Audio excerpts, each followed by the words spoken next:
रामकृष्ण हरी मंडळी, चला तर काल रात्री भाऊजा आले होते आणि भाऊजा येताना भाऊजा म्हणजे रुद्रचे पप्पा घेऊन आले होते. मस्त असं स्ट्रॉबेरी महाबळेश्वरला गेले होते. मग आल्यानंतर मेघा बोलली की मी रुद्रसाठी काय तर छान बनव. मग म्हटलं रुद्रसाठी स्ट्रॉबेरीचं मिल्कशेक करणार.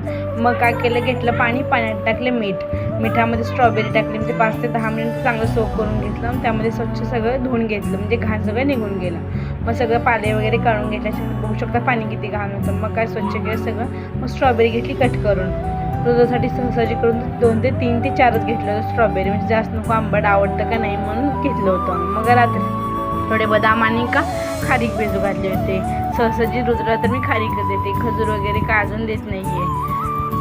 मस्त असं मिक्सरच्या भांड्यामध्ये कट केले खारीक आणि बदाम आणि स्ट्रॉबेरी टाकून मिक्सरमध्ये दूध टाकून थोडं बारीक पेस्ट करून घेतली. मस्त बघा, पाहू शकता किती छान असं मिल्कशेक तयार झालं. त्यामध्ये थोडं बदामाचा किस टाकला आणि स्ट्रॉबेरी वगैरे ते काय मस्त असं दिसत होतं. मस्त बघून खूपच छान वाटतं. आणि आमच्या रुद्रला आवडतं की नाही असं वाटत होतं, पण रुद्रला इतकं आवडलं की सांगून मम्मा मला अजून दे असं बोलत होता.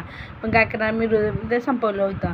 मग तेवढंच रुद्र मस्त एन्जॉय करून पिला. म्हणजे असं असतं की मुलांना अगोदर असं होतं खात नाही मग खूप हे व्हायचं. मग आता रुद्र खातो, मस्त छान वाटते.